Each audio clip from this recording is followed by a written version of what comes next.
Haleluya, selamat pagi Bapak Ibu terkasih di dalam Tuhan Yesus Kristus.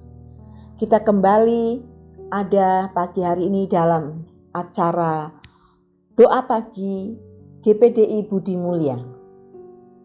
Saya percaya kita semua boleh ada pagi hari ini dengan syukur yang melimpah kepada Tuhan, karena Tuhan baik sudah menyertai kita sepanjang malam ya. Sampai pagi hari ini kita akan berterima kasih dan bersyukur, dan kita akan bersaat teduh dalam doa ini. Mari kita sama-sama berdoa terlebih dahulu sebelum kita masuk dalam renungan firman Tuhan. Bapa di dalam surga, Bapa yang kami panggil dalam nama Tuhan Yesus Kristus, terima kasih buat penyertaan-Mu sepanjang malam. Terima kasih buat lindungan-Mu dan pemeliharaan-Mu. Tak pernah habis-habisnya kasih-Mu dalam hidup kami. Rahmat-Mu yang selalu baru setiap pagi Tuhan, sungguh sangat luar biasa. Itu membuat hati kita bersyukur kepadamu Bapa atas segala kebaikan-Mu. Bapa, kalau pagi hari ini Tuhan kembali sudah bangunkan kami dengan tubuh yang sehat, tak kurang apapun Tuhan, dengan memberikan nafas hidup kepada kami, itu artinya Tuhan masih memberikan kepada kami kesempatan untuk memuliakan nama Tuhan dalam hidup kami. Terima kasih Bapa. Pagi hari ini kami akan masuk dalam renungan firman Tuhan. Mari kiranya Roh Kudus menuntun hamba-Mu, dan bahkan Roh Kudus juga menuntun para hamba-hamba-Mu yang mendengar mengikuti acara ini. Biar acara ini, firman Tuhan yang disampaikan boleh menjadi berkat bagi setiap kami, buat kehidupan kami lebih berkenan kepadamu. Terima kasih Tuhan, kami alaskan doa kami dalam nama Tuhan Yesus Kristus. Haleluya, sekali lagi shalom. Bapak Ibu, kita masuk dalam renungan firman Tuhan. Mari kita akan membaca nats. Ayat yang akan kita baca ada di dalam Matius 15 ayat 8 dan 9. Saya akan bacakan. Ayat 8, bangsa ini memuliakan aku dengan bibirnya, padahal hatinya jauh daripadaku. Ayat 9, percuma mereka beribadah kepadaku, sedangkan ajaran yang mereka ajarkan ialah perintah manusia. Kita memperhatikan nats di atas, maka muncul pertanyaan, apakah ibadah kita menyelamatkan? Bapak Ibu, sebagaimana kita orang percaya, kita ada hari-hari jam-jam ibadah dan ada kegiatan-kegiatan ibadah.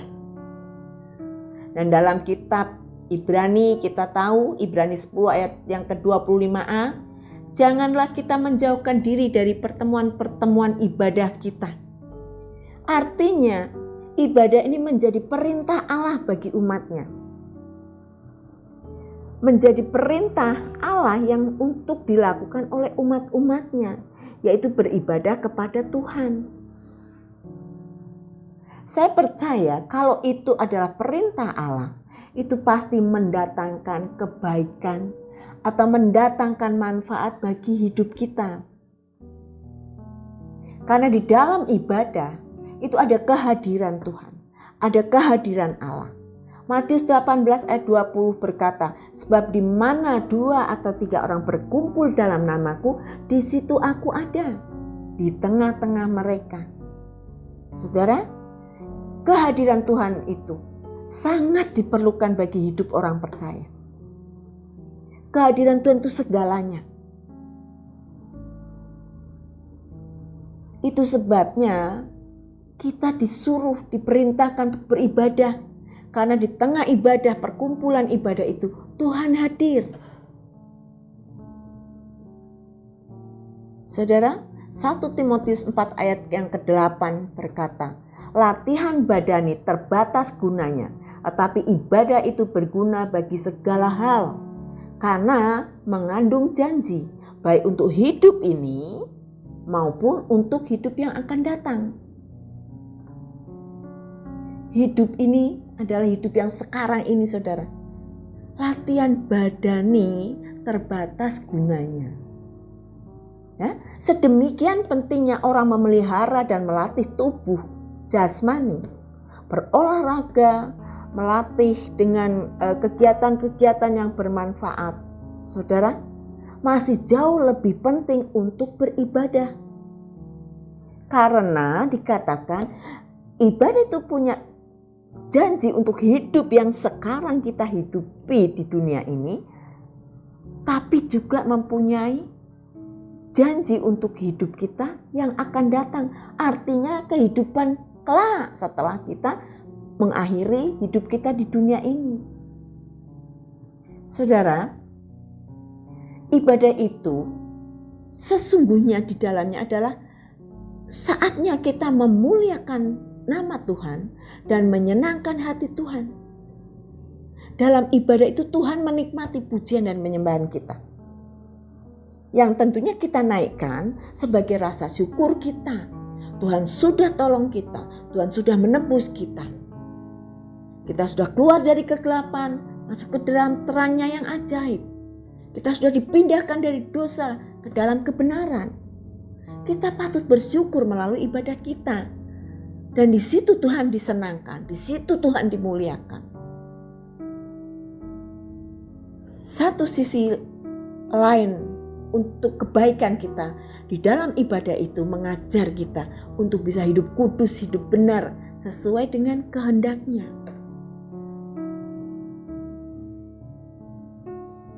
Jadi ibadah itu punya makna untuk menyelamatkan asal kita melakukannya dengan benar, dengan sungguh hati, all out. Firman Tuhan berkata, kasihilah Tuhan Allahmu dengan segenap hati, dengan segenap jiwa, dengan segenap kekuatanmu. Beribadah itu bagian daripada kita mengasihi Tuhan, berterima kasih, bersyukur. Dan itu harus kita lakukan dengan segenap hati, dengan segenap jiwa, dengan segenap pikiran dan kekuatan kita. Tubuh, roh, dan jiwa kita harus kita persembahkan. Sebagaimana di dalam Roma 12 ayat yang 1 ya. Karena itu saudara-saudara, demikian demi kemurahan Allah aku menasihatkan kamu supaya kamu mempersembahkan tubuhmu sebagai persembahan yang hidup, yang kudus dan yang berkenan kepada Allah. Itu adalah ibadahmu yang sejati. Jadi saudara, tadi di awal saya sudah katakan dengan membaca ayat yang ada di Matius 15 ayat 8 dan 9 bahwa ibadah ini bisa menyelamatkan, tidak. Kalau kita membaca nats tadi, saudara, tersirat bahwa ibadah yang dilakukan oleh umat Tuhan tidak berguna. Karena dikatakan percuma engkau beribadah. Karena apa? Karena salah, yaitu melakukan ibadah untuk menyenangkan manusia. Untuk menyenangkan diri sendiri.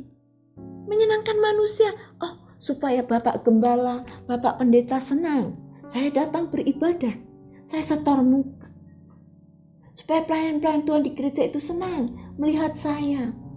Yang efeknya saya dinilai sebagai jemaat yang setia, yang taat. Benar tidak saudara? Kita mencuri kemuliaan Tuhan. Saudara, bahkan yang lebih parah saudara, banyak orang datang beribadah bukan menyenangkan Tuhan. Juga belum tentu menyenangkan manusia, tapi mencari kepentingan diri sendiri. Karena banyak orang saat-saat ini saudara, saya lihat banyak gereja yang sudah diberkati, mereka banyak memberikan donasi-donasi diakonia, apa saja ya saudara, bentuk-bentuk materi untuk kebutuhan manusia. Akhirnya banyak orang datang beribadah hanya untuk mencari itu saudara.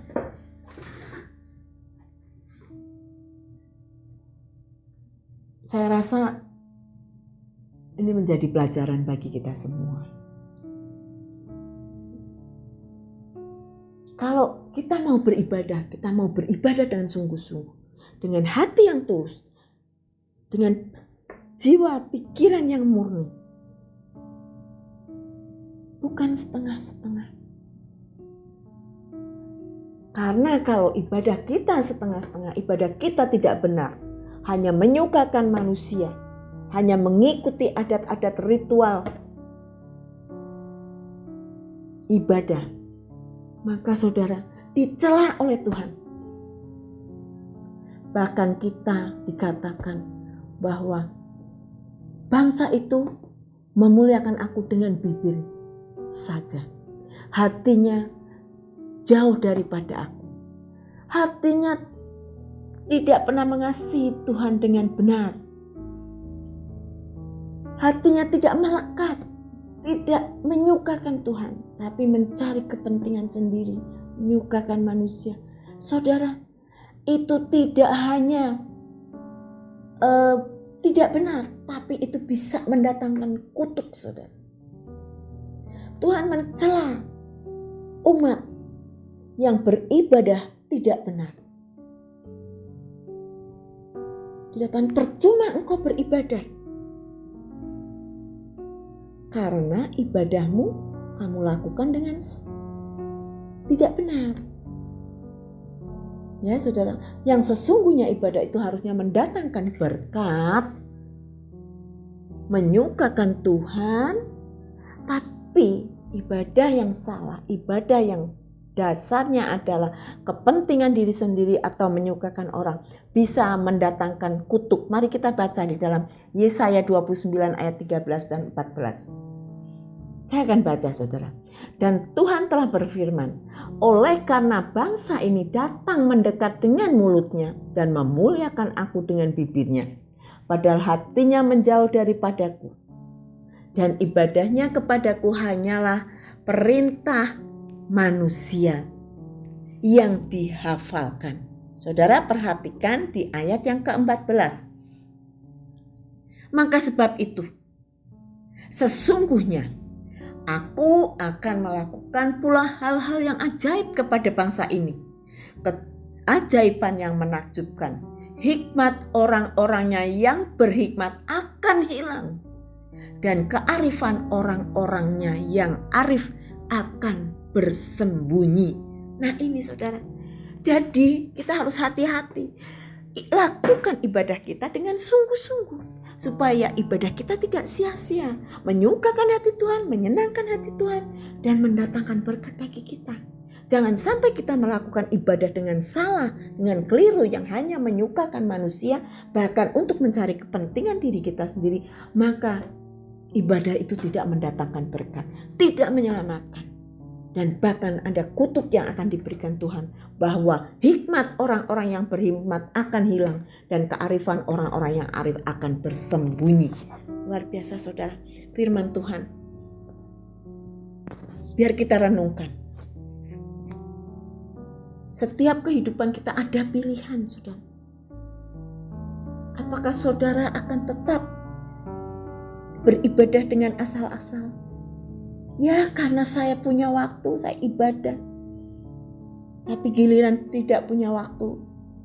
Sebetulnya bukan tidak punya waktu, tapi karena ada kesibukan. Saudara bilang, ibadah nanti dulu. Saudara, saya beribadah karena mau supaya saya dihargai sebagai orang yang taat dan setia datang beribadah. Sesungguhnya bukan itu yang Tuhan mau. Tuhan mau kita memuliakan Tuhan, menyenangkan Tuhan. Supaya Tuhan disenangkan dengan pujian kita, dengan penyembahan kita melalui ibadah. Dan kita boleh diberkati, menikmati kehadiran Tuhan. Maka ibadah itu menjadi sesuatu yang sangat penting untuk keselamatan kita. Jangan sampai kita dicela oleh Tuhan. Percuma engkau beribadah, karena kamu beribadah hanya dengan mulutmu, dengan bibirmu, tapi hatimu jauh daripadaku. Tuhan mau kita mengasihi Tuhan dengan segenap hati, dengan segenap jiwa, dengan segenap pikiran, dengan segenap kekuatan kita.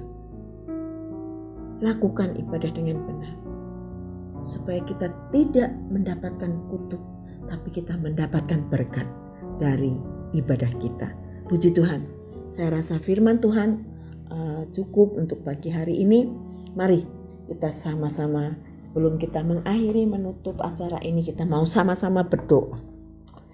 Bapa yang baik, terima kasih Tuhan Yesus. buat kesempatan yang indah kami boleh sharing firman Tuhan. Firman yang sederhana Tuhan, tapi kami percaya. Kami mau diajar oleh firman-Mu. Dan firman-Mu pagi hari ini Tuhan menegur kepada setiap kami. Yang kami dengan asal-asal, dengan keliru Tuhan, dengan cara yang keliru kami beribadah kepadamu. Karena kami ingin menyukakan manusia, karena kami ingin menyenangkan orang lain, atau mencari kepentingan diri kami sendiri. Ampuni kami Tuhan, ampuni kami. Dan beri kami Tuhan, kalau kami sudah mengerti firman-Mu, beri kami kemampuan untuk melakukannya, melakukan ibadah dengan baik dan benar Tuhan. Terima kasih Bapa, memberkati seluruh pendengar, agar mereka hidup lebih lagi sungguh-sungguh dalam beribadah kepadamu. Mempersembahkan tubuh sebagai ibadah yang sejati. Terima kasih Bapa.